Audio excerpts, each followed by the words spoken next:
پہلی شرط یہ تھی کہ وہ خلفائے راشدین کے طریقے پر چلیں گے. تو الحمدللہ حضرت امیر معاویہ رضی اللہ تعالیٰ عنہ نے 20 سال حکومت کی اس کے بعد، اور بالکل سنت خلفائے راشدین کے مطابق کی کہ خلفائے راشدین مسجد میں آ کر فیصلے کرتے تھے، 5 نمازیں خود پڑھاتے تھے، اور مسجد میں باقاعدہ فیصلے ہوتے تھے. اور جو امیر معاویہ کا طریقہ تھا بالکل سادہ، مروج الذہب کے اندر بھی موجود ہے، تاریخ یعقوبی کے اندر بھی موجود ہے کہ نقشہ بالکل وہی تھا. تھوڑا سا فرق یہ رہ گیا تھا کہ اس زمانے میں کوئی دربان قائم نہیں کیا جاتا تھا، اور انہوں نے دربان قائم کیا تھا. اور دربان اس لیے قائم کیا تھا کہ اب حالات وہ نہیں رہے تھے، اس طرح کا لوگوں کے اندر تقوی نہیں رہا تھا، اس طرح کا لوگوں کے اندر وہ جو تھا اخلاص وہ نہیں رہا تھا. تو لہٰذا اس وقت ان کو اپنی حفاظت کے لیے دربان قائم کرنا پڑا، وگرنہ اور کوئی بڑا فرق نہیں تھا. اسی طرح مسجد میں ہی فیصلے کرتے تھے بیٹھ کر، جس طرح کے خلفائے راشدین فیصلے کرتے تھے. تو انہوں نے خلفائے راشدین والا، خلافت راشدہ والا ہی طریقہ قائم رکھا تھا، کوئی بادشاہوں والا کہ ہٹو، پیچھے ہٹ جاؤ اور آداب، ایسا کوئی طریقہ نہیں تھا، بالکل سادہ انداز تھا. اور پھر دوسری یہ شرط تھی کہ اگر امیر معاویہ کے فوت ہونے کے وقت امام حسن موجود ہوئے تو خلافت ان کو ملے گی، اور اگر وہ موجود نہ ہوئے تو پھر مشورے کے ساتھ ہوگا. تو چونکہ امام حسن امیر معاویہ کی خلافت کے اندر ہی فوت ہو گئے تھے، شہید کر دیے گئے تھے، جس طرح بھی ہوا تھا، زہر دیا گیا تھا خفیہ طریقے سے، ان کو شہید کر دیا گیا، وہ شہید ہو گئے. تو پھر حضرت امیر معاویہ نے جو کچھ بھی کیا مشورے کے ساتھ کیا، اس میں کوئی بات مشورے کے بغیر نہیں کی ہے، مشورے کے ساتھ ہی کی ہے، اور مشورے کے ساتھ ہی یزید کو بٹھایا تھا. یہ الگ بات ہے کہ یزید خلیفہ بننے کے بعد پھر اس طریقے پر نہ چلا جس طریقے پر ان کا باپ ان کو چلانا چاہتا تھا. لہٰذا حضرت امیر معاویہ پر کوئی اعتراض نہیں ہے، انہوں نے اپنی ساری شرطوں کو پورا کیا. اور ایک شرط یہ بھی کوئی ساتھی اعتراض اپنا کالر بول رہا تھا، سوال کر رہا تھا کہ یہ بھی اس کے اندر لکھا گیا تھا کہ جناب حضرت علی شیر خدا پر کوئی گالی گلوچ نہیں کی جائے گی ممبروں کے اوپر. یہ کہیں نہیں لکھا ہوا ہے، یہ لکھا ہوا ہے کہ حضرت علی شیر خدا کے ساتھیوں کو چھیڑا نہیں جائے گا، اور ان کے ساتھ جو لوگ رہے ہیں ان کو پکڑا نہیں جائے گا.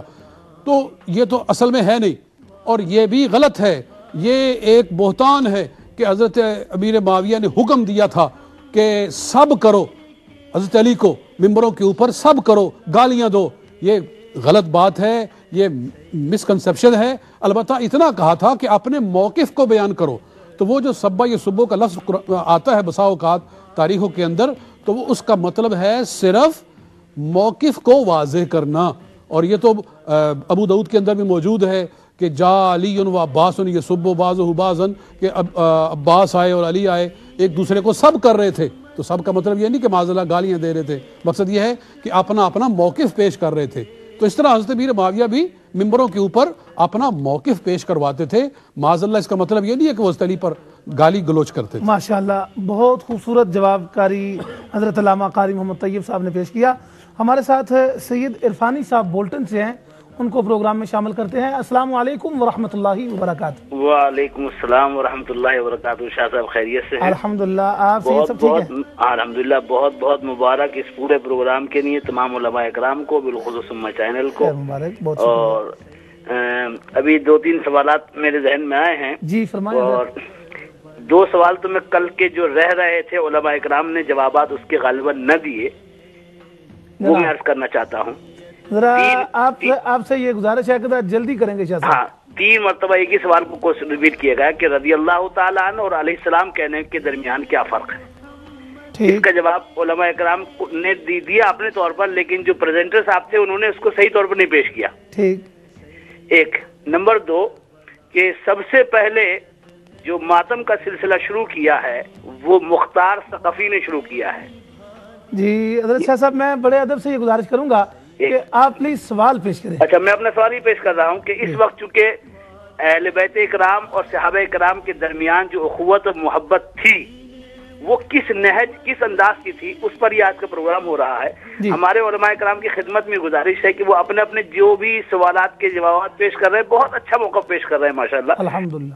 کسی بھی ہمارے شیخ کے ذہن میں حضرت مولا کائنات اور حضرت صدیق اکبر کا وہ مکالمہ جو سرکار کے کاشان مبارک کے باہر ہوا تھا اندر جانے کے حوالے سے کہ پہلے آپ چلے اور پہلے میں چلوں، اس میں تھوڑی سی تفصیل ہے لیکن اتنے زبردست وہ بیانات ہیں کہ جس کا جواب نہیں. اور اس کا سب سے آخری حصہ جو سرکار صلی اللہ علیہ وسلم کی بارگاہ میں حضرت جبریل امین تشریف لائے اور انہوں نے کہا کہ اللہ کے رسول سرکار آپ پر اللہ سلام پیش کرتا ہے اور آپ باہر تشریف لے جائیں. آپ کے دو جانثار کس انداز کا ایک دوسرے کے ساتھ حسن سلوک پیش کر رہے ہیں. جب سرکار باہر تشریف لائے تو سرکار نے باہر تشریف لانے کے بعد ارشاد فرمایا، اور یہ ارشاد گرامی ایسا ہے جو پوری میں جہاں تک میری معلومات ہے کہ اس ارشاد کا سرکار نے جو مستحق جن دو ہستیوں کو ٹھہرایا ہے شاید ہی ایسا کوئی ارشاد سرکار کا دوسرے کے لیے ہو. سرکار نے قسم اٹھا کر فرمایا کہ ماشاءاللہ مجھ محمد کی جان اس رب کی قدرت میں ہے کہ جس نے حق کے ساتھ مجھے بھیجا ہے. اور یہ جو دو بزرگ شخصیتیں حضرت مولا کائنات حضرت ماشاءاللہ شاہ صاحب، آپ کا یہ خوبصورت سوال بھی اور یہ پیغام بھی خوبصورت پہنچا. اور ابھی چونکہ ہمارے پروگرام کا ٹائم بہت تھوڑا ہے، آپ کا سوال بھی ہے اور وہ ہم نے پیش بھی کرنا ہے انشاءاللہ تعالی. آپ اگلے پروگرام میں بھی شامل ہوں. بہت خوبصورت آپ کا سوال اور آپ کا پیغام پہنچا، بہت مہربانی، جزاکم اللہ. جی حضرت قاری صاحب قبلہ، آپ نے ماشاءاللہ بہت خوبصورت سوال کا جواب جو ہے یہ ناظرین کی خدمت میں پیش کیا ہے. میں جناب حضرت علامہ ادریس صاحب آپ کی خدمت میں جاؤں گا اور یہ عرض کروں گا کہ حضرت امام حسن رضی اللہ تعالیٰ عنہ اور حضرت امیر معاویہ رضی اللہ تعالیٰ عنہ آپ کے متعلق ذکر ہو رہا ہے، اور آپ حضرت امیر معاویہ کے اس دور پہ تھوڑی سی اگر نظر ڈالنا چاہیں تو.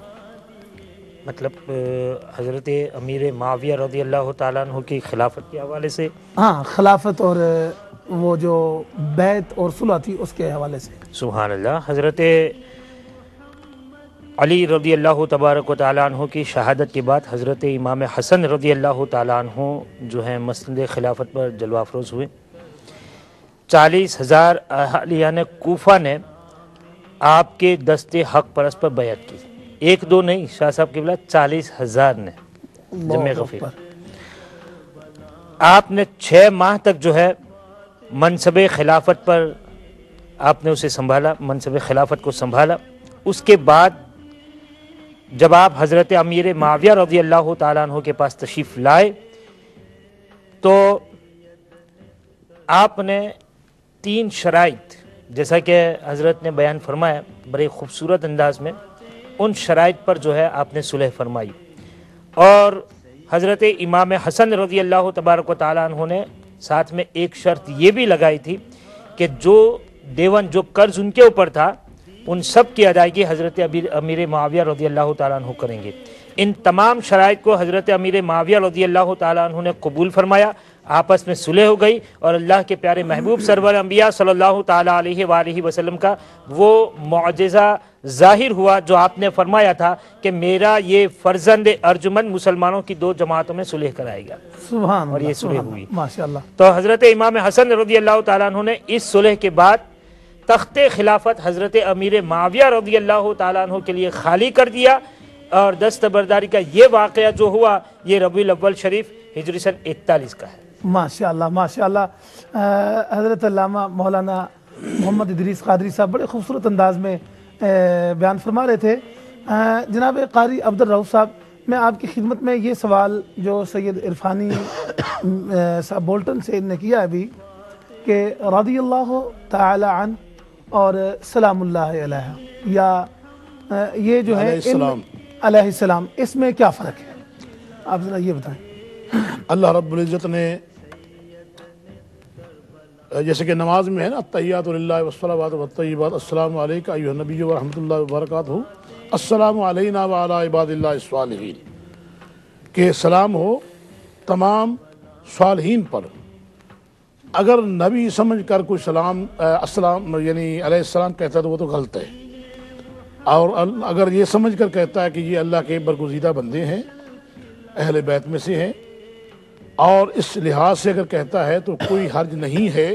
لیکن جو خصوصی طور پر جو ہے وہ یہ لفظ علیہ السلام یہ انبیاء علیہ السلام کے ساتھ ہی ریلیٹڈ ہے اور زیادہ جو ہے وہ بولا جاتا ہے، اور صحابہ کرام رضوان اللہ علیہم اجمعین کے ساتھ رضی اللہ عنہم ورضوا عنہ جب بولا جاتا ہے تو اس میں کوئی شک و شبہ نہیں رہتا، لیکن اس کے ساتھ اگر علیہ السلام کہا جاتا ہے کہ وہ اہل بیت میں سے ہے اور صالحین ہے، تو ان کو جیسے ہم نماز میں السلام علینا وعلی عباد اللہ الصالحین کہہ لیتے ہیں، تو جیسے کہ ہر مومن مسلمان نماز میں کہتا ہے، تو وہاں اگر کچھ نہیں ہے تو ادھر بھی کچھ نہیں ہے، لیکن ذہن میں یہ بات ضرور ہو کہ جس کو میں سلام کہہ رہا ہوں وہ اللہ کا نیک بندہ ہے، اور یعنی اہل بیت میں سے ہو یا اس کے علاوہ جو ہے صحابہ میں سے ہو تو ممانت نہیں ہے۔ اگر رضی اللہ عنہم ورضوا عنہم کے علیہ السلام اگر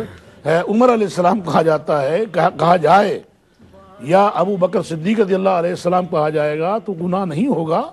تو اگر چونکہ یہ جو خصوصی طور پر ٹائٹل ہے وہ رضی اللہ عنہم ورضوا عنہ صحابہ اکرام کے لیے ہے، تو وہ آسانی سے پتہ چل جاتا ہے یہ صحابی رسول ہے، اور یہ جیسے کہ بزرگان دین کو رحمت اللہ علیہ کہا جاتا ہے، تو اس لحاظ سے اگر وہ کوئی اس حساب سے کہتا ہے تو کوئی حرج نہیں ہے، نبی ذہن میں نہ ہو، باقی سب ٹھیک ہے۔ ماشاءاللہ قاری عبدالرؤف صاحب بڑے خوبصورت انداز میں جواب دے رہے تھے۔ ابھی ہمارے ساتھ سید علی جان شاہ صاحب لیوٹن سے ہمارے ساتھ ہیں، ان کو پروگرام میں شامل کرتے ہیں۔ السلام علیکم ورحمۃ اللہ وبرکاتہ۔ وعلیکم السلام ورحمۃ اللہ وبرکاتہ۔ جی شاہ صاحب کیسے ہیں؟ الحمدللہ، آپ سب علماء کو میرا السلام علیکم۔ جی وعلیکم السلام۔ تو میرا سوال یہ میراث انبیاء کے بارے میں ہے کہ جو بھی پیغمبر اس دنیا میں آئے وہ شرعی قانون لے کے جو آئے، جو شرعی قانون لائے، وہ شرعی قانون خود ان پر بھی لاگو ہوتا تھا یا نہیں؟ اگر لاگو ہوتا تھا، جیسے امت کے لیے تو ہے نا چوری، شراب، زنا، یا نمازیں ہیں واجب، روزے، یہ وہ سب امت پر بھی لاگو ہیں، انبیاء پر بھی لاگو ہوتے ہیں یا نہیں؟ ٹھیک، بہت شکریہ، بڑی مہربانی، جزاکم اللہ۔ تو یہ شاہ صاحب نے سوال کیا۔